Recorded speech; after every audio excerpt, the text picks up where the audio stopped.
All right, hello everyone, and welcome to this session on decoding the top ads of 2020. I know this is an exciting session for many of you. Ads is always the most fun part of marketing. A lot of marketers, experienced marketers, say that perhaps we should be talking less about ads and more about other aspects of marketing.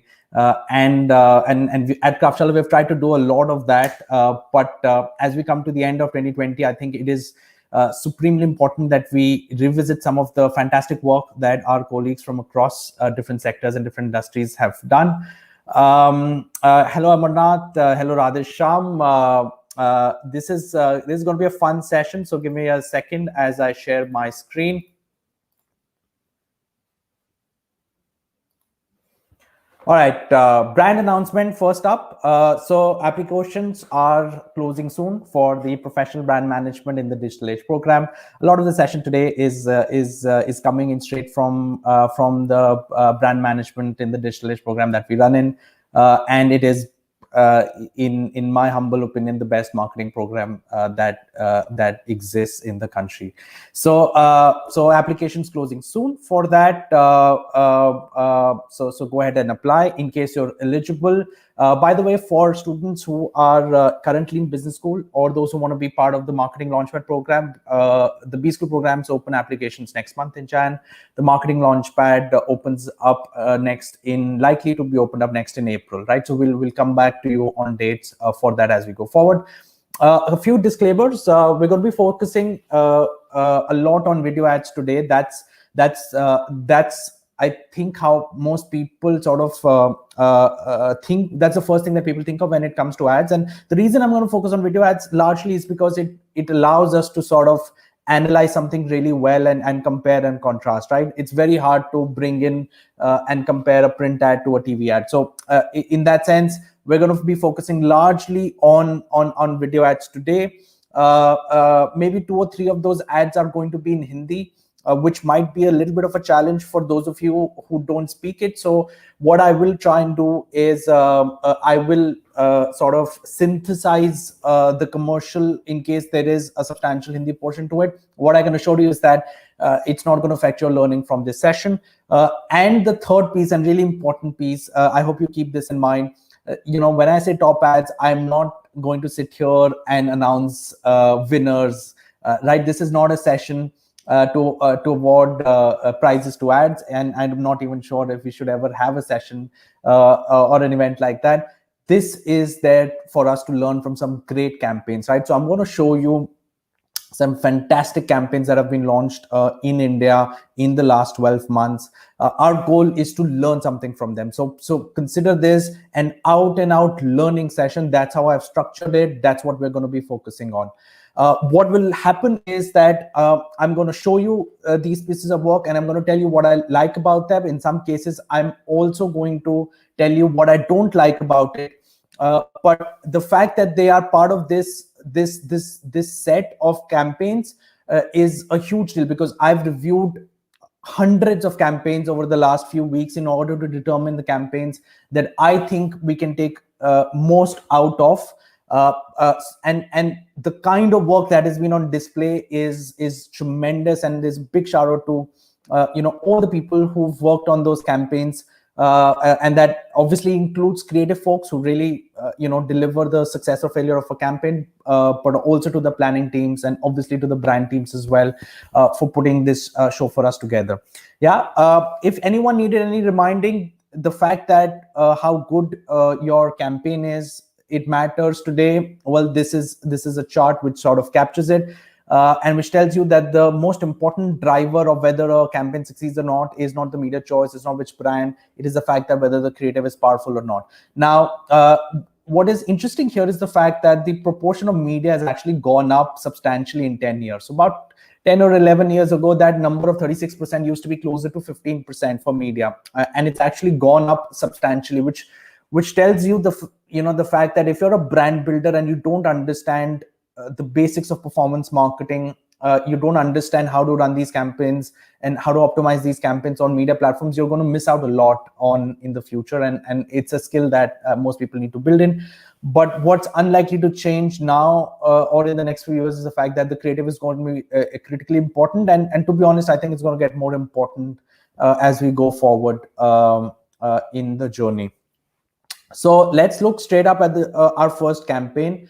I'm going to play this out for you. It's a fantastic campaign. It comes from Google. Have a look, and then we'll talk about it.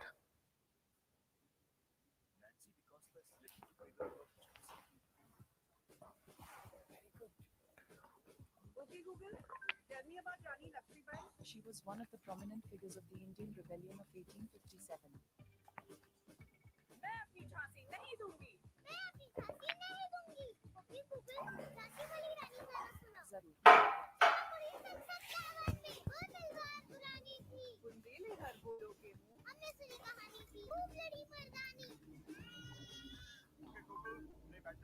All right, focus. Okay, Google, toy stores near me. The first one is Vincent Toy Store. Reminder, Nancy's online performance starts in 5 minutes.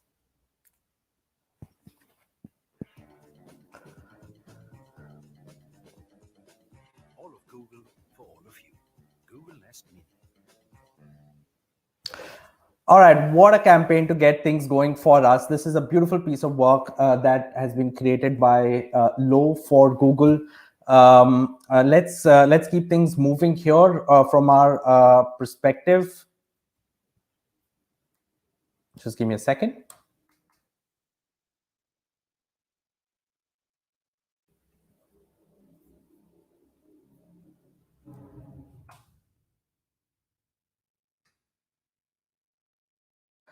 Yeah, okay. So, this is a great piece of creative, and it's also a great piece of advertising that is likely to deliver substantial results for Google. This came out not very long ago, so they would obviously have results by now, but not so much that it'd be out in the open for us to sort of view it in a more detailed fashion. But what is clear is that this campaign, like all great campaigns, have started with a very sharp communication brief. Now, for anyone who works in brand marketing, you know that all campaigns are essentially delivered after you create a typical communication brief. All the students of Kraftshala programs who are in Kraftshala's marketing programs at least would have seen something like this, where you talk a little bit about what are the kinds of things that you want to achieve in a communication brief. Now, this is not, I don't want to go into too many details of what exists there because that's a session in of itself, but it's still very worthwhile to point out some of the things that become evident about what the brief to the agency would have been, that we can deduce from the campaign itself, right? And this is super important because the strat is far more important than the execution, right? If your strategy is off, then even if you come up with a great creative, it's unlikely to lead into sales because your starting point itself was wrong, right? So it's very important to start from the brief itself. What we can figure out from the brief, number one, is the fact that this is a category penetration campaign, which means you are selling smart speakers to people who don't possess any smart speaker right now, right? It's a very, very under-penetrated category in India right now. We're just at the start of the journey for smart speakers. So this is obviously a category penetration campaign. There is a clear intent to build relevance for Google Nest Mini, right? And this is what you need to do in all category penetration campaigns, right? That you have to figure out how are you going to show consumers the value of owning this product in their life. And this is a particularly difficult problem for products like these, right? If I were to sell you, iPhone 13, I don't need to explain to you what a great phone can do in your life. You already know that. But the first time a touch phone was introduced to you, it might have seemed a little bit gimmicky, that maybe the BlackBerry keypad works very well. Why do I need a touch thing? It maybe doesn't work well all the time, and so on and so forth. And today we can't imagine going back to keypads, right? So at this point of time, the smart speakers are very much in that space, in that they need to show the fact, they need to work very hard to show how this product can be relevant such that people spend a substantial amount of money in buying it, right? Which is why the choice of using of showing a use case around educating a child is so interesting and so relevant. And I think that, I haven't seen a lot of campaigns across the world, but I would imagine that this would be done in various countries, because the reality is that when it, at least in India, I can say that when it comes to education, parents are willing to pay a lot of money for even small increments in their child's learning, right? This is a category which is very price agnostic, as price agnostic as you can get in India. So in that sense, the fact that they've chosen that particular use case to show of how a product like this can actually make learning fun and sort of involve everyone in the family, it's a very smart choice of it, and it tells us that they really wanted to focus on building relevance for the product. Then they've also addressed a couple of barriers in the adoption piece, right? So the first barrier obviously is ease of use. The reason it was probably important to show the grandparents using this product as well was in large part to demonstrate just how easy it is to use, right? So you wanted to show people that anyone can operate this. You don't need to be tech savvy in any substantial way. So that's an important barrier that they've tried to address through this data, which I think would have probably been part of the brief. What I also think would have been part of the brief, although it doesn't come out all that well, is the part around language. So if you notice closely, some of you would have noticed it. There is in one of the interactions, the child actually speaks in Hindi and gets a response back in Hindi. I checked; the product is very much capable of speaking in local Indian languages, Hindi and a bunch of other languages, in addition to English as well. And I think that is a big story, because India is not, there are not that many people who speak English fluently and consistently at their home in India. So if you want the product to get adopted, it needs to be in local languages. But they haven't sort of gone all out and sort of talked about it. Amazon Echo released a campaign right before COVID, which was just centered around the fact that Echo is also on language, right? So they just to give you context, Amazon Echo is the largest player in this category. Last year they would have had a market share of somewhere around 59 to 60%. So they are the largest player. They have also been trying to build the category, and they chose to go because they saw that language was getting a bit of a barrier, and so they chose to play on that.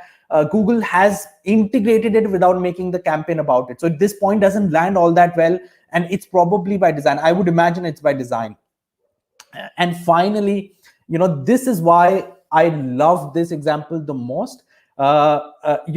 Because we teach this in one of our programs, which is the brand opportunity framework, that if you're operating in a category which is emerging, which is fast growing, so most people haven't used it yet, and you're not the number one brand, which means you are you're a challenger brand, you're not yet as established, then what you have to do is to walk a very tight rope. We call this brand a rope walker, because at one level you need to make sure that you get new users into the category, but you want to be very sure that these users who are coming in are coming in to you, because typically new users tend to come in the ratio of market share. So if hypothetically Google has 20% and Amazon has 60%, new users tend to come in in the same ratio. By highlighting very clearly what the Google's core differentiator is in the storyline, it's beautifully done, that all of different Google services integrated beautifully for the entire family. There is a very clear reason why you should choose this and not any other smart speaker. So it's very, very nicely done, and the brief is just sort of shouting out from the campaign itself. But this session is not about the brief. I've taken about 14 odd minutes to talk about or 13 minutes to talk about the brief. I'm going to use the rest of my time to talk about how to evaluate the creatives, and I'm going to show you lots and lots of examples of creatives who've done this well. The first thing that any creative needs to deliver on is the fact that it needs to connect to a super consumer, right? So I've shown this creative evaluation checklist in a previous Kraftshala live session. I don't know how many of you would have attended this. If you have, then this is going to be very useful for you, because it will be a revision of that and all new campaigns. If you haven't, then this is something that you should take a very good note of, because your marketing journey is likely to include stuff like this in a substantial way. So the first thing is a connection to the super consumer, which is basically the fact that whether an ad is evoking emotion or not. Why should an ad evoke emotion? Very basic, very important to understand. Ads which evoke positive emotion are more persuasive and deliver better results. Now, if you're interested in knowing why that happens, I can tell you why that happens. It happens because emotion drives memory, which in turn drives action, right? So imagine that someone sees an ad, they're going to buy something 2 weeks, 3 weeks from now, right? Or 2 months from now, when they're buying it, they need to remember having seen your ad. They need to remember your brand. They need to remember the benefit that you gave in the ad, right? So how are they going to remember all that stuff? People are not really paying attention to ads, right? They're not like you and me who are doing an entire session on ads. So the way that you build memorability is through emotion, right? That's how the human mind works. You can run through your own memories to know that any emotional point, your worst moments as well as your best moments are fresh in your mind, but you might have forgotten what you ate for lunch 3 days ago. That's how this thing works, right? So emotion drives memory, which drives action. A lot of people try to counter it with data which suggests that rational messaging actually delivers quite good short-term results, and emotional messaging doesn't work. What you want to see is not just immediate sales, but long-term sales. And so usually, and this is very well proven by research, this is not an opinion, so please don't take it as one man's opinion. I'm presenting a summation of all the research that exists out there, which is available for you if you want to Google it. Emotive messaging has a stronger positive influence on long-term results. Now, here's the important piece that you need to remember, right? If you're expecting a user to take action immediately, then emotion is not all that important, right? And that's why performance marketing campaigns typically don't tend to be very emotional. What is performance marketing?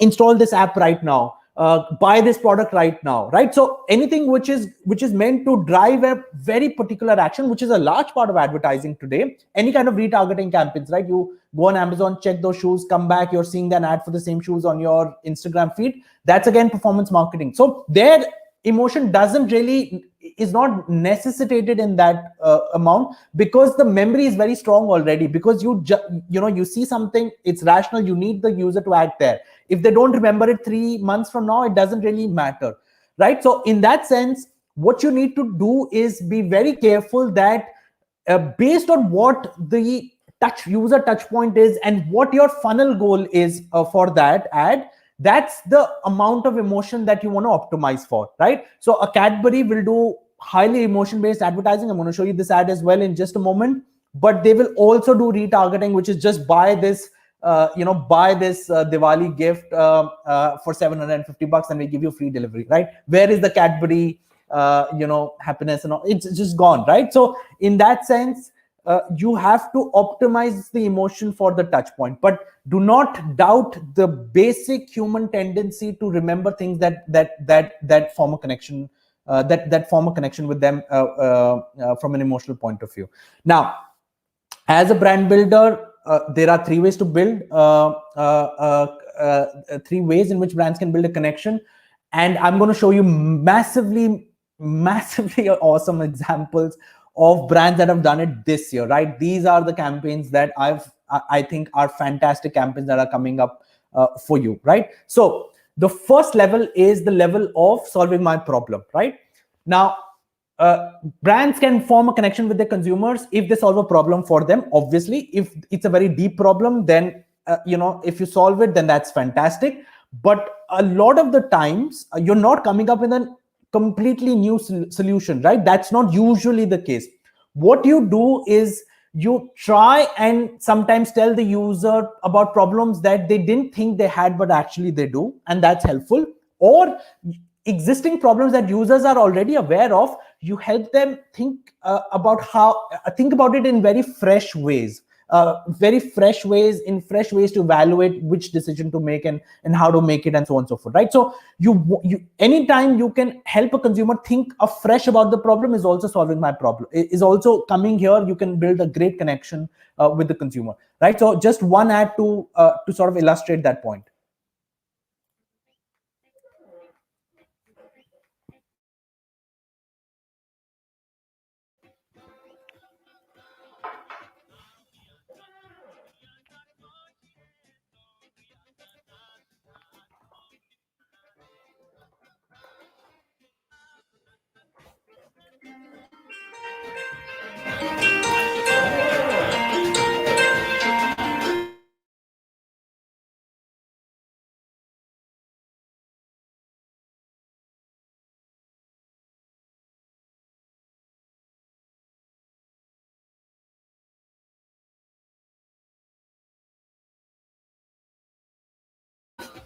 Mutual fund investments are subject to market risks. Read all scheme-related documents carefully.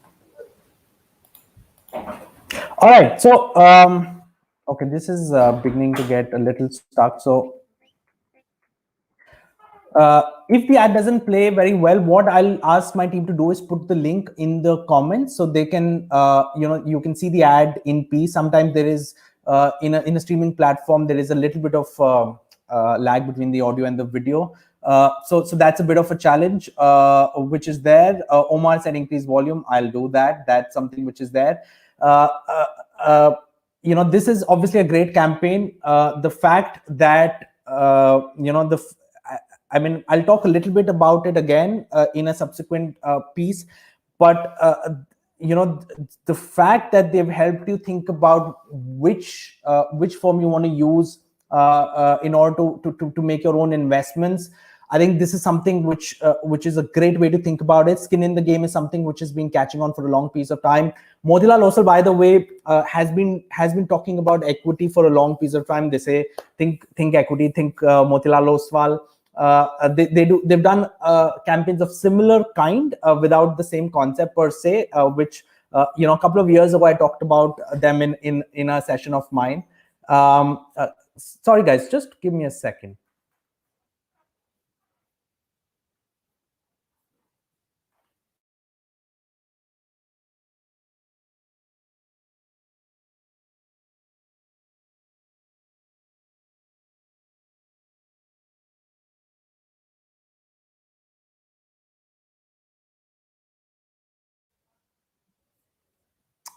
Sorry. So Motilal Oswal has done a fair bit of these campaigns, and obviously they talk to a fairly evolved audience. So in that sense, they're able to do these smart campaigns. Were very well done in terms of problem solving. You would have probably had a bit of a smile as well when you watch this. Now, the second level of connection, and this is a little higher than the first level, is when a brand is able to say to their consumers that, look, I understand you, I share your values, you and I are sort of like we really sort of empathize with the kind of person that you are, right? So we call it share my values. And obviously the most well-known example this year would have been the controversy that would have been the Tanishq campaign, but there was obviously a controversy over it. They've withdrawn the campaign, so therefore I'm also not showing it because it's no longer something which is which the brand is sort of advertising on. But there are lots of other great campaigns as well which have done this. So one example that I'm going to do is very, very recent. It came out just before Diwali.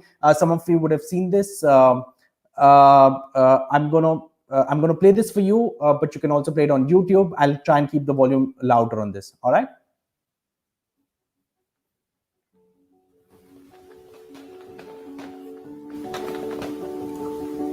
India is home to more than 6 crore small businesses, and they've been fighting for survival after the coronavirus outbreak and the lockdowns.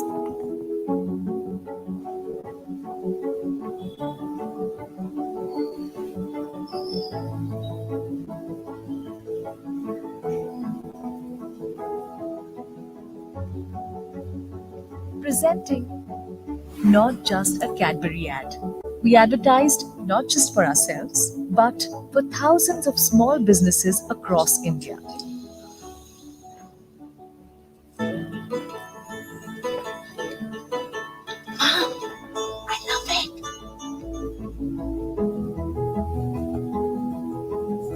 The idea was innovative, but the technology and execution was challenging. Most of the stores in India don't have a digital presence. So we had to manually feed our system to create a database of local retailers, mapping them to their location, which we identified through PIN codes. As the ad was served to an individual, an algorithm located the PIN code and then mapped the various local stores in that PIN code and served the one closest to the individual in real time. The AI-enabled system created thousands of permutations for the localized version of the same ad. So many that it is even impossible to track. This resulted in the first ever hyper-personalized ad ever. One All right, I'm going to pause it here because we want to keep the session moving. I think that I think that it's fair to say that I think it's fair to say that it that a level of personalization has been happening on digital advertising for the longest period of time, but very few brands have actually invested behind invested behind production level budgets and run video ads of this kind at this scale, right? In fact, they were also not able to run it for as many pin codes as they would have wanted. They had to do very localized campaigns. And to that extent, when you do localized campaigns, it becomes expensive to run it. Anyone coming in from digital marketing would know this, that the more localized you make a campaign, the sharper you're targeting, the more you have to spend on acquiring users, right? So in that sense, their cost of acquisition and cost per impressions, not cost per acquisition, cost per impressions actually went up substantially. So digital is all in the details, but there is no two ways about it that it was a really well thought out campaign. They obviously executed it well, and it's a perfect brand to execute this as well. And it certainly took a lot of courage for them to have done this, right? And so that's something which is there. Why do I say that this is a campaign which is about sharing my values? It's because they understood that as people, many of their consumers expect brands to be more socially conscious. In a year in which local businesses around the world have been decimated, a lot of their consumers want brands to go out and play their part in helping bring them back, right? So that's, people want to do it themselves. People expect their brands to do it for them as well. So in that sense, it's it's very much a part of building a connection through share my values. And that's why I've shown it. I have chosen not to show the actual ad, but the version of it where essentially the team that made it were voicing over what they've done. If you want to see the actual ad, then that's something that you can Google for it as well. But I thought for this one, at least, it will make a lot of sense. Now, the third level is above this, right? And this is the highest level that you can achieve as a brand in terms of building a connect with your audience, which is really striking a chord with their consumer such that they're delighted with what you've just done, right? The most obvious example, the most recent example, is again coming from Diwali, where Facebook launched this 7.5 minute campaign on Puja Milk Center. A lot of you would have seen it. If you haven't, I'm not going to play this one. It's 7.5 minutes, but in the description after the session, I'll put it there for you guys to see it. So it's a good campaign to sort of it's a good piece of content to sort of understand just how much delight can come from a campaign. But just tear jerkers of that kind are not the only way to strike a chord.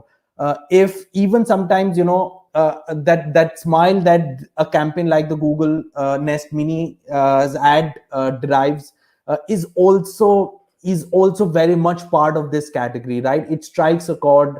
The casting is so amazing here. The girl, in one of the comments I read online, the team said the angrier she got, the cuter she got, right? So it's amazing casting. It's an amazingly executed storyline. So, and it definitely strikes a chord with its audience, right? So you don't have to have tear jerkers itself. It can be fun, entertaining, and that's also building a connect with your audience. So remember the 3 levels of connection. All 3 work. Obviously, obviously the level 3 is the most important, or level 3 is the absolute joy factor. But you can't do it all the time. Not only should you, and you shouldn't even try to do it all the time. But the fact that you still want to draw some connection should be there, right? And I hope that this particular piece is clear. Now, where can you look for ideas that connect, right? So a lot of you might be managing brands, and a lot of you might be from the agency side, brand side, whatever, right? Where do you look for ideas that can actually sort of deliver this kind of connection? The first is the fact that you can look for it in product or category truths, right? So you can look at it within your product itself. So Motilal Oswal is a great example of it, right? Now, I don't know how distinctive this truth is. I don't know how many other of their competitors also have the same fact that a majority of the all the promoters have invested in a substantial way behind their own funds. I don't know if that's a distinctive truth or not. All I know as a consumer is no one else has talked about it, right? So it doesn't always have to be a distinctive truth. If no one else has spoken about it and it's a truth that matters to consumers, then you can go ahead and own it, right? The same way that, if I'm shown the Amazon Echo ad, but they said that, oh, actually now Echo can also understand Hindi, right? Google Nest can also understand Hindi, but the fact that Google Nest hadn't spoken about it at all by that point allowed the market leader to just own that product, own that category truth for itself, right? So it's fantastic if you can find these ideas within product or category truths. You can also find them outside of the product or category in the general way that people behave around your product and what they care for, what they're trying to do, right? A family trying to I mean, the reality here is that it's well accepted that, it's not just one person raising a child, right? It's a family. It's almost a village that raises a child. So in that sense, that's a belief system which is quite common. It's a situation which is quite common in the audience that Google was going after. And so in that sense, there are insights, there are spaces, inspiration spaces there that you can look at. You can look at broader culture, right? And that's where Cadbury looked at. So we said the fact that stuff around them is going off, and so therefore they can do that. But I thought there is an example of looking at the broader culture, which which we can't ignore. So here's what I've done. Okay, I'm not going to show you the cred ad because I'm going to assume that you live in this country, and therefore it's been almost inescapable to have missed a cred ad. If you missed it, then you can see it. But for the rest, I know 99.9% of you have not missed it. You have seen a cred ad because you can't escape it, right? And it's obviously there's a lot of talk about whether it works, doesn't work. A lot of traditional established marketers have come out and said, oh, actually this is good, but actually it doesn't do XYZ things, and so on and so forth. A lot of consumers have said they love this kind of content. A lot of general folks. I think there is no two ways about it that for a new brand, the most important thing to do is to get noticed. So to the extent that is the first objective of any brand, that they're to get noticed and to get talked about, the campaign does it, right? 100% does it. And the way they do it is by actually overturning the norms of how advertisements are built in India and sold in India, right? So the way we build ads is we take a celeb and then we get them to do their song and dance in order to get us interested in it, right? So for example, one of the campaigns that I was not part of that, but I saw very closely was at Maggie, where you would have Amitabh Bachchan coming in and advertising noodles, or Madhuri Dixit coming in and advertising Maggie Oats, and so on and so forth, right? That's been the phenomena forever until, and that works in India very well, because we look at our celebs not just as, you know, people who are famous, but almost in many ways like godlike, right? That's why there is such devotion to Bollywood celebs and to cricketing celebs, but in particular our film stars. And to take that concept and turn it around and show these people as any other people, and show the kind of kind of silly way in which brands sometimes go about it. They've really sort of built the foundations of a brand that can be very, very irreverent, and can show very little deference to past traditions, right? So in that sense, they took that culture. They knew that there's a lot of young people who find that piece silly, and they just use that movement and just turned it around its head, and therefore they got noticed, and therefore they are where they are, right? So in that sense, it's a job well done. I'm going to talk more about cred in a later part, in fact just the next section, but kudos to them for having done it. Once again, takes a lot of courage, and obviously a lot of having a lot of money helps, right? So the fact that, you know, they had this much money, literally, you know, they could have put me in the ad just saying download cred, and it would have still delivered them a lot of downloads as well. So I sympathize with the lot of marketing folks who don't have that kind of monies to spend on, but there's no two ways about it that they've spent their money putting in a lot of thought and putting in a lot of courage. All right.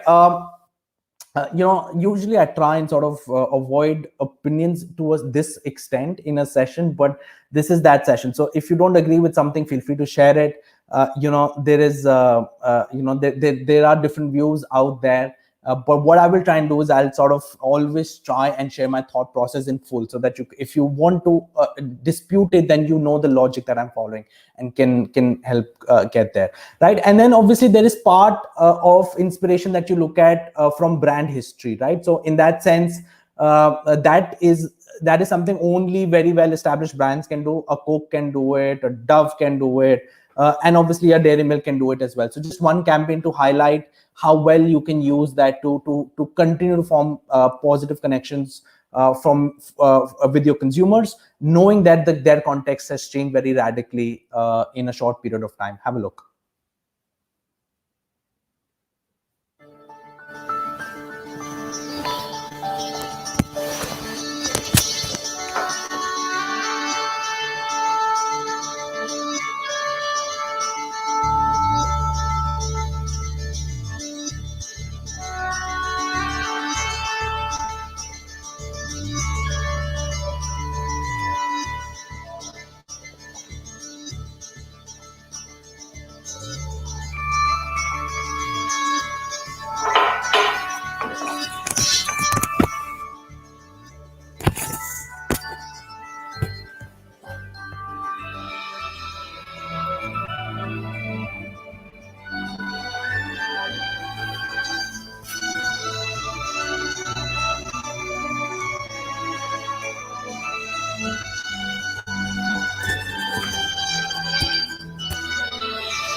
All right, I want to take enough some of the questions that have come in, many questions that have come in. So we're just going to spend a couple of minutes taking in these questions.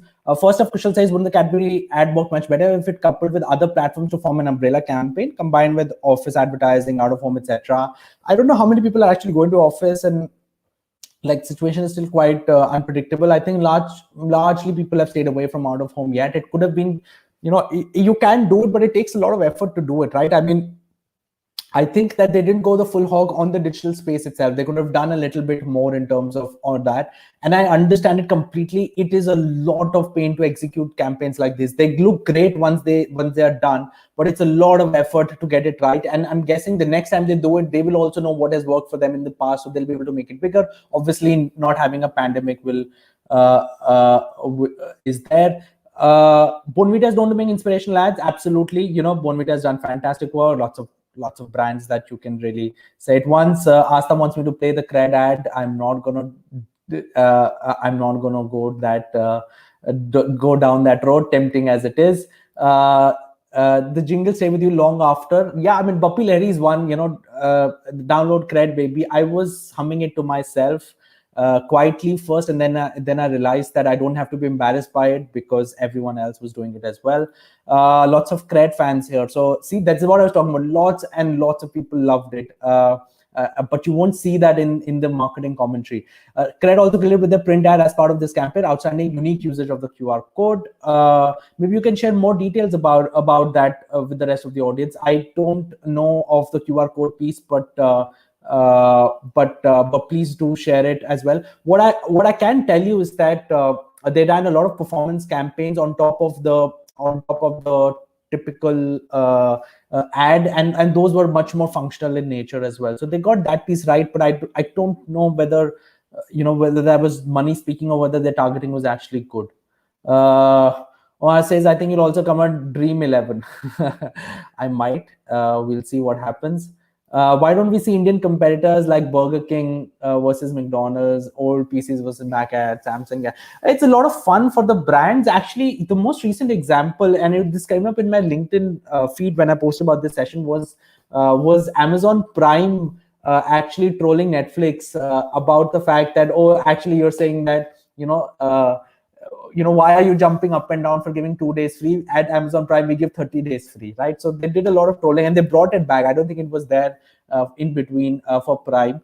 It's fun for the audience, but it doesn't build an established brand. Let's put it that way. So these are very useful tactical campaigns, and for the marketing interested audience, they have a lot of value because it generates, everyone loves to see a fight, right? So it generates a lot of audience, but it's unlikely to build a massive brand for you over the long term, which is why I think it doesn't, I mean, people don't invest the monies behind video ads for that. Even the Prime ad actually has very low production qualities. But what they do is they use more cheaper, more immediate mediums, and Twitter obviously is the biggest one to actually engage with their competitors and have some cheeky numbers going on. Netflix is the absolute god of doing it. Awesome. Let's go back into our session to keep things moving forward.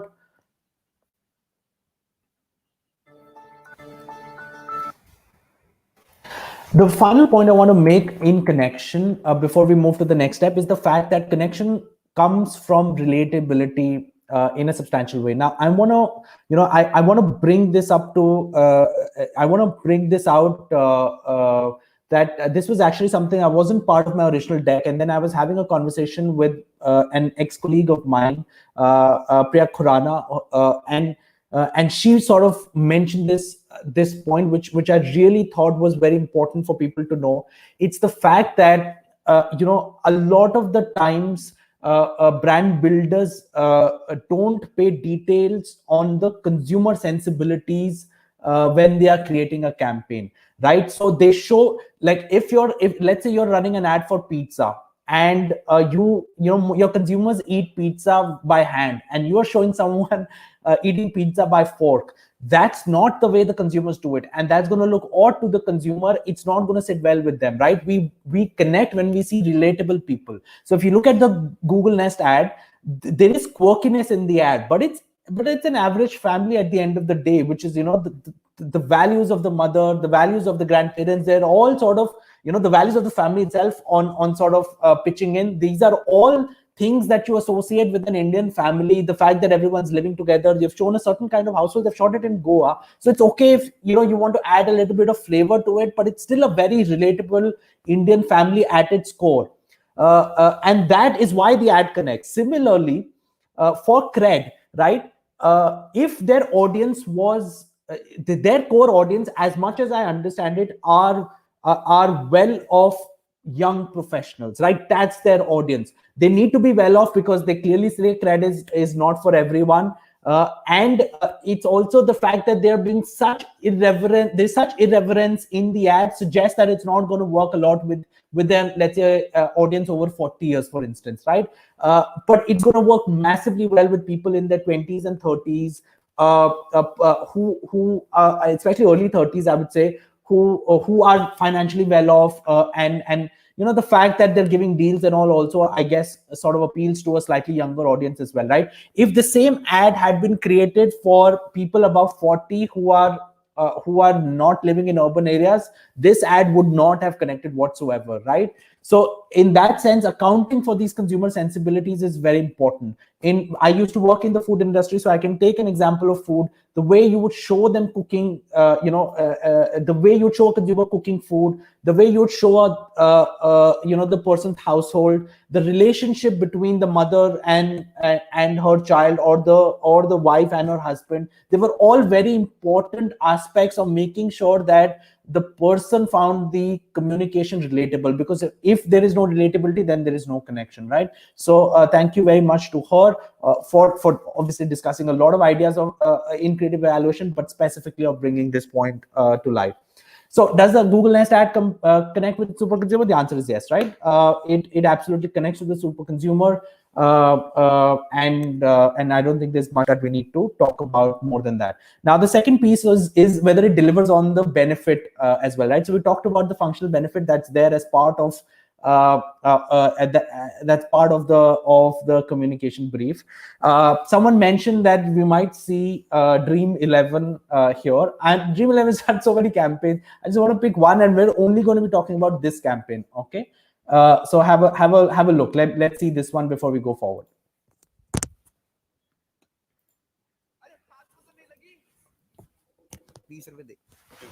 भाई ball कोने के पकड़ सकता था वो भाई ball उसको छुई नहीं छूती तो वो देता अब नहीं छुई तो तू देगा ना यार मुझे पता था नहीं ऐसा घर से लेके dream 11 super. Let's make sure that all right, this is what I like to call charitable marketing, where you've made a great piece of creative. It's fun content. Anyone who's played gully cricket and block cricket has been in a situation like this, has been in a conversation like this. It's highly relatable, right? It's a great piece of content. It's fun. There was paid a lot of money to Hardik Pandya and to all the cricket folks that they've taken on board. They paid a lot of money to Hotstar and all the places that they've advertised in. So everyone has sort of benefit, you would imagine. I don't think the brand benefits a lot from stuff like this. And the reason for that is not very hard to guess. It's a fact that people aren't rushing to buy your products, right? If you don't explain what your product does in some way, if you don't if you don't take them to the next step to help them understand why they should be downloading your app, then it's a problem, right? So in that sense, anytime there is a functional level which is completely missing from a campaign, it is highly risky, and it sort of is almost certainly not going to work. I wouldn't say it won't work at all, because I haven't seen all the advertising, but I can't imagine a situation where it can work, right? So I'll go to the extent of it almost certainly will not work. I don't think this kind of a campaign does any justice to the kind of monies that they spent on it. There are other campaigns that they have done where they've actually tried to build the category, which would have done much better than this particular campaign, right? The challenge for most brands is not what Dream 11 has done. The challenge for most brands is actually to weave the functional and emotional benefits in one integrated story. Because in the first point I said you should have emotion in the campaign, right? That part people get, and you would see that there is a lot of delight in the last campaign as well, right? But what is the hard part is to make sure that they're tightly integrated such that the consumer is actually doing the action that you want them to take. And the consumer will only do that if it satisfies two conditions. One, the fact that the brand is integrated seamlessly in the campaign. It's not pasted at the end. It's a seamless part of the entire story that is there, right? So if you go back to the Facebook ad, if you go back to into literally any ad, it's a seamless integration of the brand in the story. That's one. But the second thing, and this is also very important to understand, because a lot of the times I think brands struggle with this, It's because it's the fact that the brand also needs to play a very critical role in the story. If it's not playing a critical role in the story, you can remove this brand and put in any other brand, the story still works, your brand doesn't benefit, right? In Google Nest ads, you take the Google Nest out, what can you replace it with? Any other product? You can't even replace that with Amazon Echo. Forget any other random product, right? Whereas in Dream 11's case, they don't even talk about it. But actually, I'll give you a great example of where the challenge lies in. So the next campaign I'm going to show you will actually illustrate the difficulty really well. So have a look and then we'll come back to it.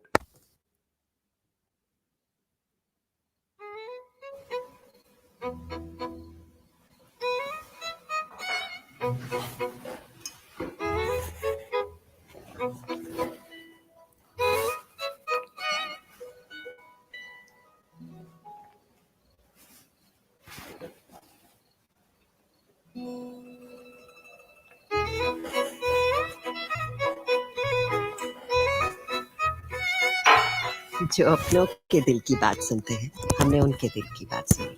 Presenting Dil Se Open Celebrations. Offers on over 1 lakh products. Axis Bank. Dil Se Open. All right, super. First up, I'm going to say this is good piece of work. Kudos to the brand team for having executed. I think it's a great insight as well. I think they've really done the ad well as well. Where my challenge essentially comes in is the fact that while the integration of the brand is still seamless, it is not critical. If I replace Axis Bank's offers with some other offers of some other product, the ad doesn't lose anything. The story will still work, and that's a little bit of a challenge, right? And like I said, compared to Google Nest, compared to Motilal Oswal's campaign that I showed you today, not the same thing, right? So in that sense, this is the hard part that campaigns have to come in, and this is a really, really hard thing to get right. So having missed it a lot of times myself, I can empathize it with a specific way, right? Google Nest Mini, no such problems, delivers the functional benefit superbly well.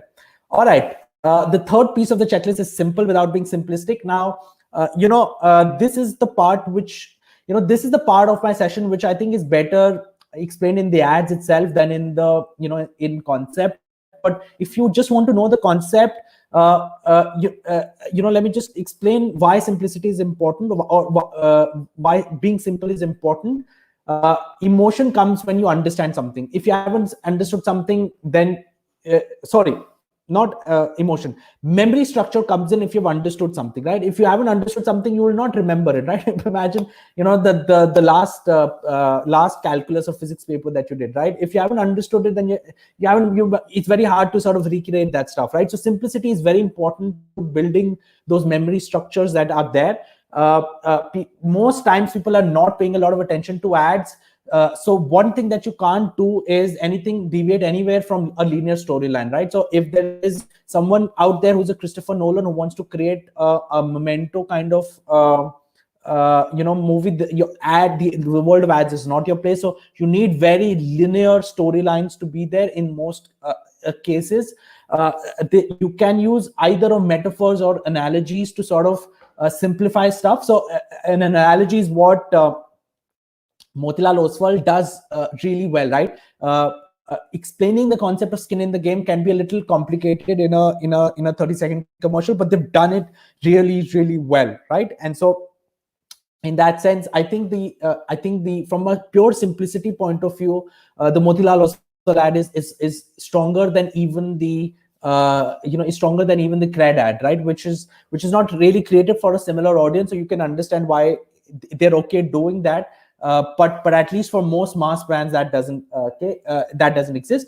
And obviously, you can make things very simple if you use things which have happened to consumers and that they're very aware of, right? So if you're showing a problem that they're already very aware of, then it's very simple to process what the problem is and therefore how the solution is going to be helpful, right?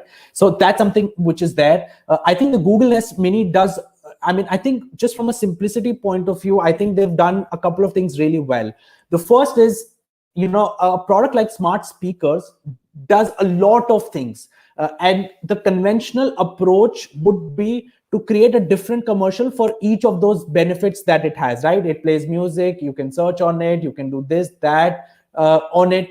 But they have chosen to sort of use one story of the girl preparing to play Jhansi Ki Rani online, and all the benefits have been put into that, right? And that kind of a storyline is easy to process, and it usually delivers better results than a montage set of films where people, don't remember different things. And like doing a montage film where you have different benefits in one campaign, very bad idea. A better idea is to do it in multiple films, but then it becomes very expensive to do, and a lot of people may not see every ad. This is the ideal approach, but it's hard to get an idea of this kind, right? So it is a hard thing to do, but they've done it really well. The other piece to keep in mind here is the fact that how do I explain this?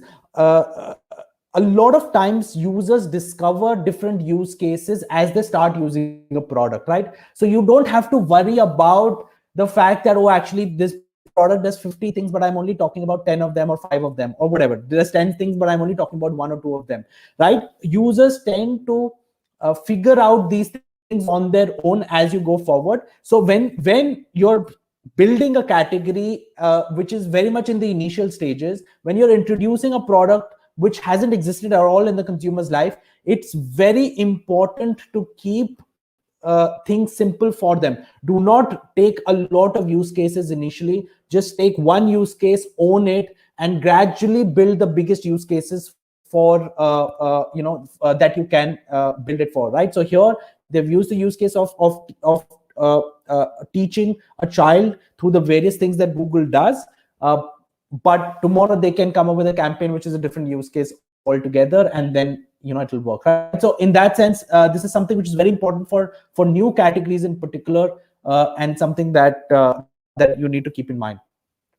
The fourth piece here is the fact that a campaign has to be created for your key mediums, right? So whatever is the medium on which you're going to run most of the campaign on, it needs to be created for that medium. Now, why does that become prominent right now? For about 40 years in India, there was an absolute TV dominance, right? Most advertising was created for TVs, and literally, 40 years is such a long time that people thought this is all there is to marketing. And I'll tell you how it used to happen. What you would typically focus all your efforts from a brand communication point of view on coming up with one great big idea, which would be basically a TV idea. And then you would find whatever way you could to play that idea on print, on radio, or whatever else, outdoors, jo bhi hai. But the point was that we are going to build big idea meant an idea that we could execute for a TV commercial or whatever secondage, right? And so therefore, a lot of focus was actually on the communication because TV was what it was. But when things evolve, stuff changes rapidly. So for instance, the TV campaign arc used to be very simple, and when I say campaign arc, I mean the arc of a storyline of any TV commercial. You first set the context up, then you show a little bit of confrontation, you show a little bit of challenge, and then the brand aids in the resolution of the challenge that the consumers are facing, right? That's how movies happen. That's also, in short, how ads used to happen. Today, the age of the big idea is receding, and because there are so many mediums out there, if you're not designing your campaign for the medium in which it is going to be run on, then you're missing a huge point. If you're just doing a digital campaign, doing that, it's a bit of a challenge, right? You're not optimizing your resources for it. So it is okay if you want to still do, let's say, a brand building campaign like the Facebook Diwali campaign, 7.5 minutes. There is no action point for the consumer. It's just building a positive emotion towards Facebook. But for anything which is meant to sell in the immediate sense, this kind of thing doesn't work on the digital setup, right? So what works is essentially 3 steps. I'm calling them for performance creatives, but I'm using the word performance creatives very liberally. It includes anything which has a call to action, literally, right? Anything where the consumer is meant to take an action is, I'm calling it right now performance creative, because that's how this thing works, right? So the step 1 of a digital creative is you grab attention. Step 2 is you highlight key proposition. in the first 5 seconds itself, because otherwise consumers either tune out or skip it. And the step 3 is to keep giving highs after every 3-4 seconds, because they can skip it at any point they want. So you cannot afford to do the setup, then the confrontation, then the result. The consumer has lost you by at that point, right? So any performance creative, this is what you need to be focusing on. Now, you want an example from 2020 that's done this really well. I'm going to take you no further than the platform itself. So Google did this fantastic ad this year. Have a look, and you'll know how they've executed just the steps that I spoke about.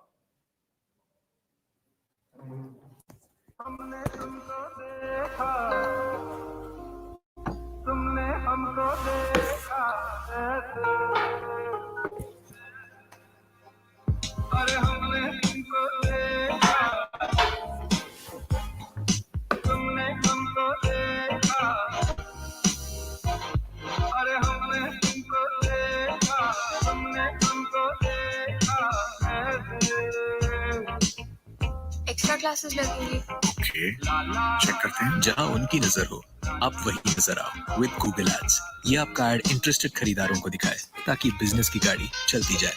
Google ads, interested खरीदार लाए हर बार। Okay, awesome. Let's see how quickly we can go to the next slide this time. Now, what are the different ways to grab attention? In Google's case, you saw how they grabbed it, right? This is something that they can do for the product like that, but each category is different, and you want to look at gold class examples, not just from India, but across the world to do this. One of the common concepts that we talk about is thumb stopping imagery at kickoff, right? By the way, I don't want to make this part very detailed, so I'm going to give you some pointers, and I'm going to tell you upfront, this is not an exhaustive list. The exhaustive piece is grab attention, make sure that the brand comes in the first 5 seconds, and give them highs every 3-4 seconds, right? That's what Google says themselves. That's what Facebook also says themselves. So there's no magic to that. There's no there's no dispute to the fact that works, but how you execute it, I just thought I'll give you a few pointers in case some of you are going to be creating campaigns very soon, right? So for instance, just to give you an example, if for products that you're going to be wearing, allow users to view themselves with that product at the start itself, right? That typically tends to get better traction than just showing the product itself. If you're going to be doing snacking, then showing yummy food shots is helpful. And so on and so forth, right? So that's there. For Facebook and Instagram, because a lot of viewing happens without audio, your ad needs to work without sound off, but it also needs to be live without sound on. This is an exact quote from someone who works at Facebook itself, right? So this is something that I'm reporting verbatim. Design for sound off, delight with sound on. Then obviously you want to design it mobile first, and so you want to consider what formats it's going to work in, whether this creative can be consumed on the go, in low lighting, etc., right? So that's the summary that is there. Thumb stopping imagery, design for sound off, delight with sound on for Facebook specifically, and make it mobile first. From highlighting a brand point of view, make sure that the brand and the proposition is heroed within the first 5 seconds, right? Heroed means showing it in a place where there's actually, you're not just thumping it in, you're actually trying to make sure that the creative itself is showing it in exactly the kind of space it should be, and then make sure that it is integrated in the final shot as well, right? So that's something which is there. And then the third piece is that you don't have that high that you had at the end of a classical TV commercial, right? Where you'd have that absolute high at the end. Here, you can't have that high. You have smaller highs every few seconds, right? So if you see the Google ad, the ad that I just showed you right now, it is, the pace of editing is quite fast, right? Things keep moving, and that's to make sure that you sort of keep at it, you keep paying attention to what is happening. It makes the ad more difficult to process. That's the other piece. When you have faster pace edits, it actually messes up with how easy the ad is to simplification. So there is a balance here, and it's a balance that creative folks have to work with on a day-to-day basis. Very easy for me to put this in, but it seems to me that thing works a little better. and obviously shots that create beautiful imagery for your product. The music, I think, is a big indicator there as well, right? It also gives its regular highs, and that's become like a Google standard, right? So Google does it through music that you're familiar with. Netflix does it through shows that you're familiar with. You need to sort of figure out what works for your own brand out there. Google has many, obviously, I think it is created, it definitely works in the digital space, which is where they ran a lot of this advertising. It also works in TV as well, right? So so in that sense, there is the high that they give at the end as well, and therefore it works equally well on TV and digital. I don't know where they ran most of their monies. At TV, if they're running it, obviously it's substantial monies, but they would have also run a fairly digital piece, right? So in that sense, either way, the ad has really worked well for them. It's a hard nut to crack. All right. Is it distinctive? Obviously, you know, this is not something that you want me to tell you. Anyone with anyone who's seen an ad knows that most ads are boring and are not, not in. I mean, no one's going to pay attention to them. So every ad that I've showed you, every single one of them has been distinctive thus far. So, right. So it's an important criteria. I don't think I need to say much for it. All I can say is that even in the most boring categories, you can, and even in the most boring touch points, you can have a distinction, right? So this is something that we have to grapple with. As a higher education brand, we run a lot of ads which are static or let's say GIF driven in nature, Instagram ads, Instagram stories, and so on and so forth. Most of the ads are what they are. You can see this in front of you. If you're going to the Kraftshala website, you will also be retargeted with these campaigns as is the norm, right? But you can sort of have a slightly different take on this as well, right? So this is what we did as an Instagram story itself. Just have a look.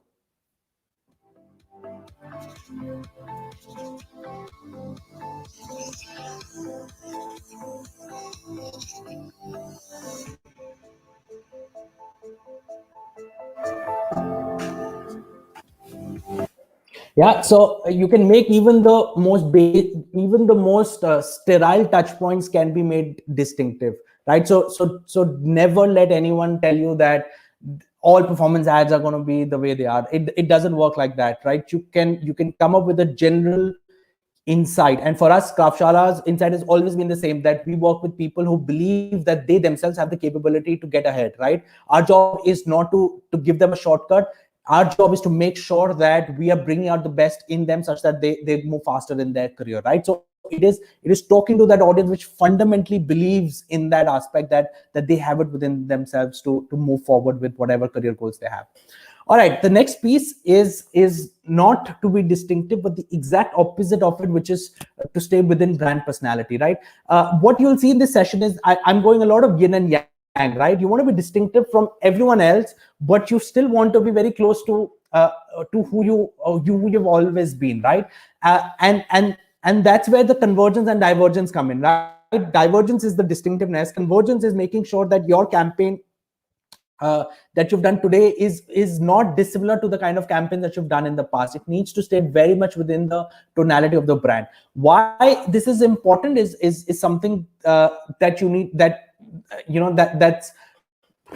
that I think I mean, if I were to give you just the base concept there, essentially, it's expensive to run campaigns. A lot of the times, if a campaign is coming out with a different personality in a campaign, it doesn't get that easily noticed. B, the people who do notice it suddenly don't know what to make of it if it is radically different than what it is, right? So now that Cred has done what it has done, there is no way that they can go back to using celebs in a conventional way. It's not going to happen, right? And that's just the way it is, right? Once you've chosen that this is the personality that you're going to have as a brand, then this is what you are now going to be stuck with, and this is what you now need to make sure that you work, that you make sure that it works for you, right? And so in that sense, it is about both convergence and divergence. I think Bumble this year has done some tremendous campaigns, but the moment I show you a Bumble campaign, if you've been targeted any of these ads, you know that you know exactly what exactly what the brand is, and that allows much easier processing of communication, which makes the ads memorable, which is what I said campaigns are all about, right? So have a look.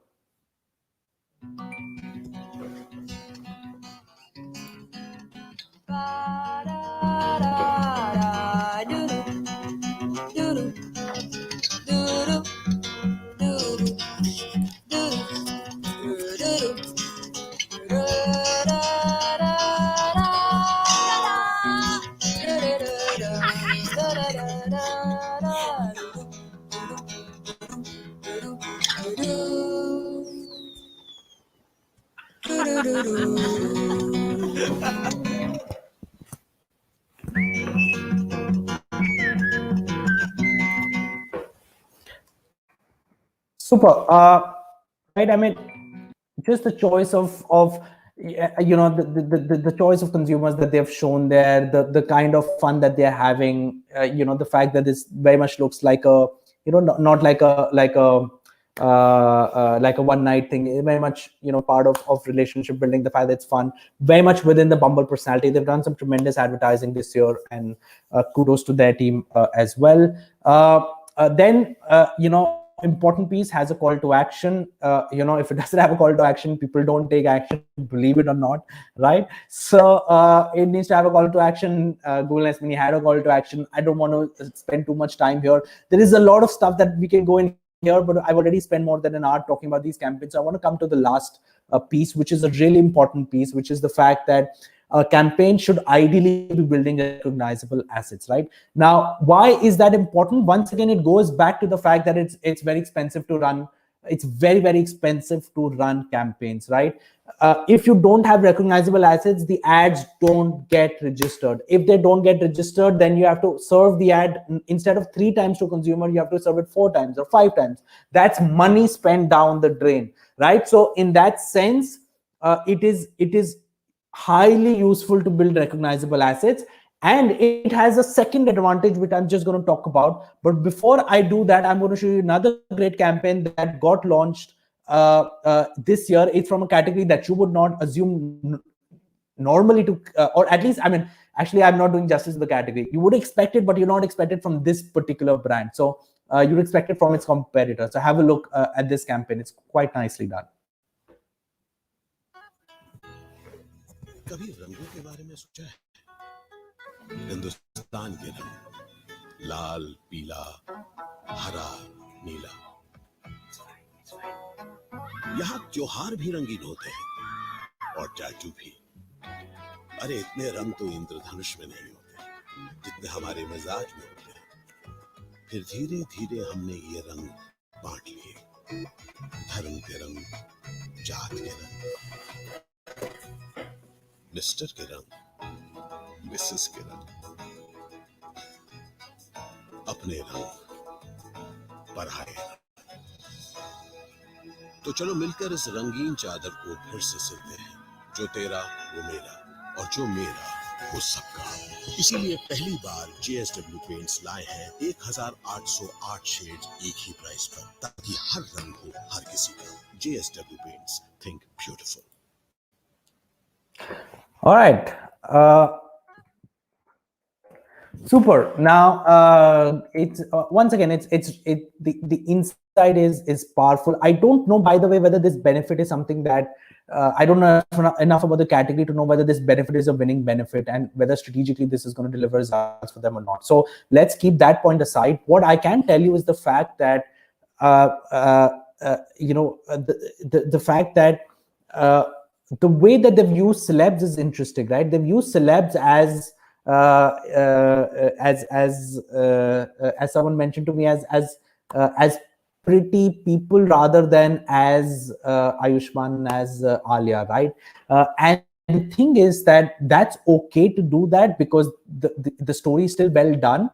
But the reality is that there is a much better, you can do a lot more with it if you actually build in the personalities of the celebs and the brands that the celebs themselves have in the campaign, right? Because then what happens is that people start to enjoy it a lot more.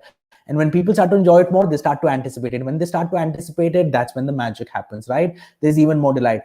I mean, just look at the kind of success that Ranveer and Alia have delivered for Make My Trip. It is by far the best use of celeb that I know of in the last 4 to 5 years. It has continued to work for them, which is why they continue to do it until COVID sort of came in. It just, the way that the way that Ranveer's personality and his goofiness matched with Alia's known to be to have a point of view, to be this smart, strong professional, obviously great at her job as well. I mean, their combination, their personalities come in the way that she keeps cutting him to size in the campaign, right? They've delivered a lot of benefit to Make My Trip, right? And that's what you would want to do for any campaign, right? You want to create instant brand recognition through the device, which I talked about, right? People process it much quicker. But then if you're entertaining, people get entertained just by seeing the assets, right? You have that pleasure points in your brain that get activated as soon as you see a Ranveer and an Alia in a Make My Trip campaign, right? And therefore you can do it for 5 years. The same thing used to happen on a brand that I used to work on a long time before I started working on it, which is Maggi sauces, where Javed Jaffrey and Pankaj Kapoor used to come in and do each different campaign, right? And people used to love seeing those two in action, because it was just, the asset that the Maggi brand had built, and year on year, it delivered fantastic results for the brand. It made them the #1 sauces brand in the country, even though they were very much came into the category much later than their key competitors, even though they were a host of local players as well, even though they were the most expensive sauce in the market, right? So that's how powerful creating recognizable assets is. And that's why, the fact that the fact that I love Google Nest Mini's campaign in many ways, it's there. I couldn't see anything that they can repeat as a recognizable asset. So they've just launched this campaign, so we'll give them the benefit of the doubt, and we look forward to seeing if there is anything that they can take in from there. If they can, that's fantastic. But if they can't, then this is the only very minor criticism on what is no doubt a stupendous campaign that they have launched, right? Now, if you haven't seen this checklist, please go ahead and see it. Take a screenshot of it. You can use it in any of the campaigns that you're working on, any of the campaigns that you are working on from your brand point of view. It's different than when you're trying to understand a brand. This is useful for when you're actually giving feedback to your partners to see whether a campaign should be launched on a brand or not.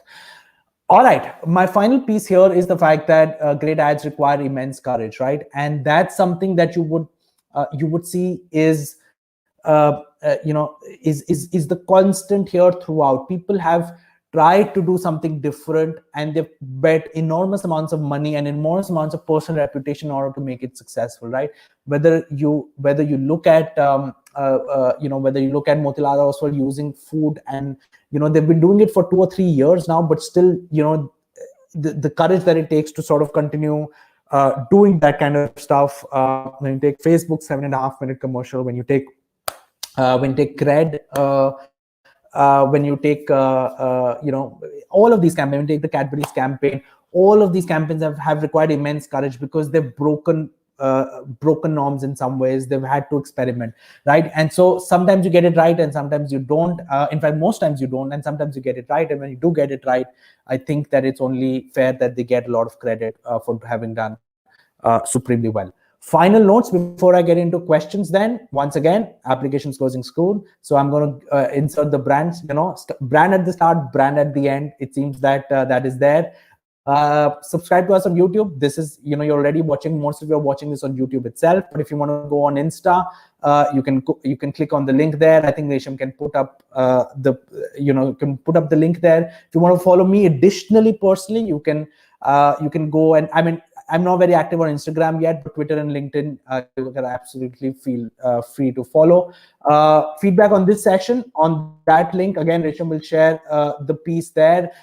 If you share feedback, we'll send you all of the ads in one bunch so that you can reference it. And I'll add in a couple of more ads that were really good, that we really wanted to show, but we couldn't because already the session was quite long. And the next session, we do these sessions every Tuesday. Many of you know this, but if you don't, the next session is with Prashant Parameswaran, and it's on future of marketing. It's a great topic to move from creative evaluation and top ads of 2020 to understand then what the future looks like, right? So that is going to be coming in next Tuesday at 7 p.m. Now let me take in some of the questions that have come in for you guys. Okay.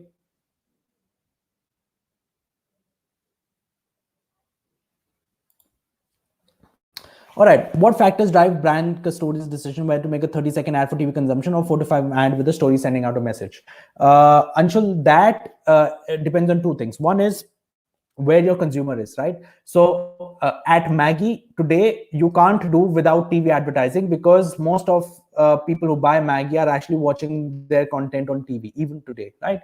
So if you're Maggie, if you're Wheel, TV is where you start, and then you see how you can optimize stuff on digital. The converse is Cred, where most of the consumers are largely watching stuff on digital, right? So in that sense, yes, they will advertise on TV, but digital is their first and foremost medium to win. In any case, digital is pie has grown substantially this year and will continue to grow. So this discussion will sort of, I mean, I think what will be more useful is within digital where people are spending time in, right? So for instance, for a brand like ours, we advertise on Instagram, we advertise on search in case people are searching for courses, and we advertise on LinkedIn. Those are our channels, right? And based on what is working well, then we choose to play our monies accordingly. Now, the other piece to keep in mind is also what the goal is, right? So for instance, if you're going to do a 4 to 5 minute ad, you know that most people are not going to watch a 4 to 5 minute ad unless it is a great piece of content. If there is a lot of brand integration there, then it's not going to work out, right? And most people are not going to see it, so it's going to be very expensive. So unless people start sharing that piece of content organically, that piece of creative is going to fail. So the only condition under which you make a 4 to 5 minute creative is when you have long-term brand building, not immediate sales, but long-term brand building in play. And it has to be a creative good enough to get shared organically. Because if you start advertising it a lot, I mean, obviously you'll advertise it, but if you start advertising a lot, most people are not going to watch it by that, right? So in that sense, you want people to share it organically, which means it has to be, you really have to do a very good job of it. So it's a risky strat. That only the brands that can afford to fail sort of do it. So you won't see it from Kraftshala for a long time because we can't, right? We can't invest in that kind of advertising. Would you say that a prospect who aspires for the improved way of life turns to a certain product that highlights that in the ad, in turn becoming a consumer? I'm not sure which ad you're talking about here, so I'm going to come back to this. If you can help me understand which ad this is speaking to. Then that's there. Omar says superb acting support. It was a nostalgia instantly shoots. Really catchy jingle. Dream 11 killed it. I agree with all of this except that Dream 11 didn't kill it, right? I agree with all of this. I saw the ad and I literally went to YouTube just to see the ad again, right? And it wasn't for this session. I just wanted to see the ad again. It was such a fun piece of advertising. It just doesn't work. Okay, Dream 11 follow these ads with short brand specific ads. Actually, that's a way to sort of rectify the situation, so to speak. So Cred also did it, and and Cred obviously didn't go as ballistic in not talking about the benefits. They talked about it in some way, but if I go back to whether it was seamless and it was critical, it definitely was not critical, right? So the brand's key benefit was not critical to the entire piece, which is why it works on the connection piece, but doesn't work on the piece of whether it delivers a benefit or not. And then you rectify it with performance marketing campaigns. Dream 11 also did that. You can do it. It's a very expensive way to go about it, right? So now you have to retarget it, which means you have to pay more money to Facebook and Google. Good luck. It's good for them, but it's a little bit hard. All right. This is an interesting one. Teaching for Credit is very niche. Should brand managers show this kind of ads to everyone or only to niche audiences? You want to show it only to niche audiences, but how do you reach these niche audiences? You only have so many. You only have so many platforms, right? So Cred is not the most niche brand that I showed you, right? The most niche brand that I showed you was Kraftshala, but after Kraftshala, it might have been it might have been JSW Paints, for instance, right? That's probably a more, because people who are just looking to buy paint, not a very sort of not a very large audience, right? So that's what Google search allows you to do. It allows you to target people who are genuinely interested in your product, but not everyone is searching for your product. And when you have a new product like Cred that didn't exist, it's not replacing any other app. You just didn't have a product where you could pay credit cards bills from, then get rewards, right? So when you have a product which is completely new in the picture, no one is searching for it. Unless you do these kind of ads which go a lot of places, you will never attract the kind of audience to kickstart a growth journey for your brand, right? So you have no option but to go there wide, to the extent that they've gone wide. Obviously they were also very well funded, which also goes back to the fact that it's Kunal, who founded Freecharge and sold it to Snapdeal, is doing it. So obviously he could raise a lot of monies as well, which is credit to him and his team, which then they've deployed these monies, which I'm sure they're going to use to raise more monies. And so they're going to be a factor if I do this session next year, which I should. I think my sense is I'm going to see them again next year. That's my sense. What is Dream11's objective through all of this campaign?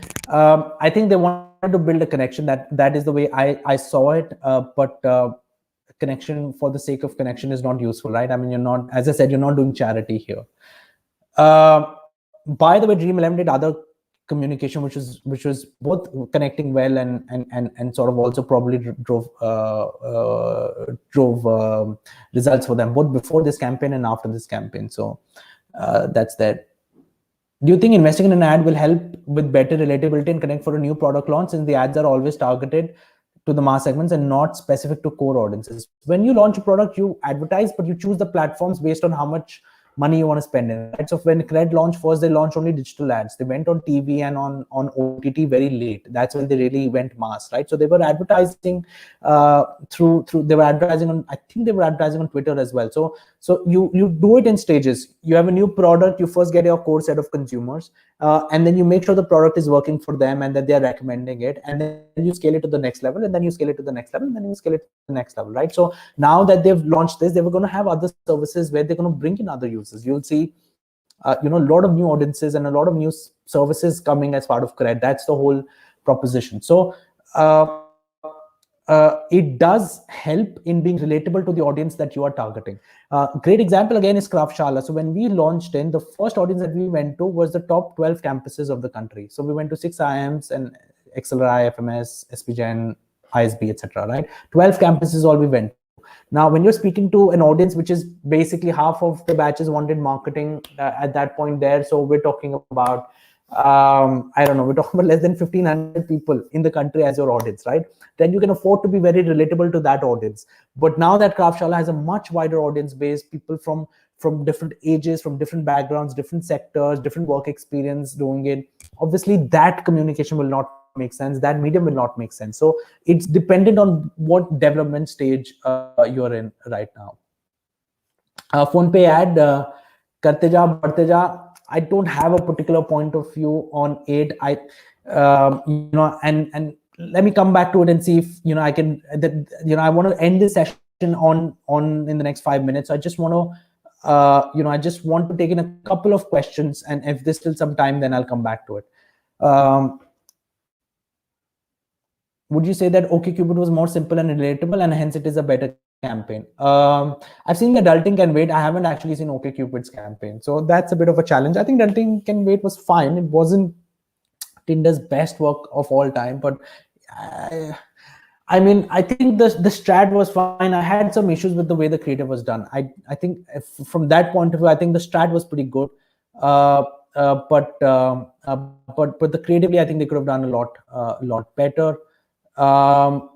Okay, lots of comments here. For this high one of Zomato's UGC ad start with a high and joviality and says that they start this ad from that point to grab attention. Sure, I think Kushal, that's a good point that you raise. Simranpreet says, is it right to say that the Cadbury supporting local ad is not critical but seamless? Simranpreet, that's a great point, and I can't refute that point. I think that it doesn't that's the advantage of working out of a checklist. On the face of it, I didn't think there was much wrong with the ad, but now that you go through the checklist and you ask exactly the question, I am also struggling to see how whether if someone else had done it, would it have been any different? So there are certain things that Cadbury stands for, right? So if I had replaced Cadbury with Coke and I would have said it's spreading happiness, the ad would have probably worked. So if there is an improvement level at the idea level, I think the improvement level will be to make sure that Cadbury's core brand values perhaps could have been brought out better. That's a fair point, and maybe that's one of the reasons why the brand uplift is not out of the world. It's good, but it's what you typically expect from a Cadbury campaign as well. So yeah, it's a good point, and it's probably I think you probably spotted this pretty well. All right, thank you, Astha, for those kind words. Let me keep taking in. Chocolate ads during Diwali, very bourgeois. Social climate statuses that aren't shown in there would be gifting celebration boxes because they look premium. I mean, an ad is created to sell products. I don't think. Okay, so it wasn't bourgeois. It was, I don't know what. It's a criticism that they won't be watching the ad. I mean, you create campaigns for your own audiences. So whoever is going to buy chocolate boxes from Cadbury's, who they're targeting. I don't think that's debatable. All right, Kritika, will ads work for established brands like Maggi, which already has top of mind? Of course, one, you stay top of mind by these ads. Second, you have very strategic goals. So for instance, Maggi could decide, you know what, people have X number of packs in a month. We want them to go to 1.2x. That could be there. Or it could be that actually, and how would you accomplish that? You could accomplish that, for instance, by adding something with Maggi or showing it in a new occasion and so on and so forth, right? So, so you would have certain growth levers associated with the brand, and you would advertise on those products, right? Otherwise, you just advertise to make sure that you stay top of mind and no competitor comes in, right? So there is enough value in doing that. So potato wafers, by the way, that category depends a lot on this, right? If it's top of mind, people just pick it up. So they keep launching new flavors, taking them out, launching new flavors, taking them out, so that top of mind maintains. In B2B sales, we often hurt our consumers' ego to drive sales. How about Zoho questioning its customers' way of doing business, calling them outright inefficient in a marketing campaign? Okay, I haven't seen that campaign, but I'm sort of familiar with Zoho's spirit by following the founder. He seems to be a remarkable person, remarkably wise person as well. And so they have their own way of going about things. They've built a fantastic business. So I haven't seen the campaign, but I don't think that any brand is going to hurt the ego of the customer. What you are going to do is you might have a little bit of reverse psychology in play from time to time, right? Where you say the smartest people choose us. If it's in that direction, you're not hurting the ego. You're simply saying the smartest choice with us. So I haven't seen the campaign, but if you're going to trash your consumers, they're not going to like you. Try doing it to the person next to you, right? Who doesn't know you. Trash talk doesn't work. So there might be something at play here, but it has to be, it'll be more in terms of how they can solve problems and so on and so forth, right? That's the kind of advertising that works. So so negative emotions, not so much. My God, there are lots of questions here. All right, I'll take it. Okay, I'll spend a couple of minutes and we'll do it. How are some categories like cement where there is no product differentiating factor should advertise? All are focusing on strength. Is there anything else which can be a spot out? Not an expert on it. I'll give you the general approach I would have followed in. It helps to articulate the benefit in a different way, right? So if, like, for example, the classic example, detergents, what matters is stain removal. In India, you ask any person who washes clothes, any homemaker, she will tell you that she chooses the detergent which removes stains really well, right? Daag nikalne chahiye. So in that sense, Ariel talks about it, and even Tide has now started talking about it, and Wheel has talked about it, and Ghadi has talked about it. But obviously the campaign that all of us remember is Surf Excel, right? And the reason we remember it is the way that they were able to articulate an emotional layer to the benefit of stain removal, right? So in that sense, if there is no other benefit in the category that consumers seek, then you have to start doing stuff which is more emotion driven in nature. That's just the way these things work, right? So it's a very simple game. Or, if you don't do it and you then play the price and the distribution game, then it doesn't get solved through marketing. All right, I'll give the final word to Kushal, who's both part of our programs and one of the persons I've seen most frequently in our sessions. Levels is an ongoing campaign. They're showing how its feature of matching profiles based on questions lead to your expectation from relationships. It sounds very familiar. There used to be this paper which said that people only need to answer 36 questions in order to fall in love with each other. So as long as one person answers it, then the other person answers it. There are these 36 questions that will help people really sort of get to know each other. There's a little bit of marketing gimmickry out there, but I found it fascinating. And so, it's interesting, and dating apps are always an interesting category to work with. Awesome. I had fun in this session, guys. Thank you so much for spending time in. And I look forward to seeing you for the next Kraftshala live session. Take care.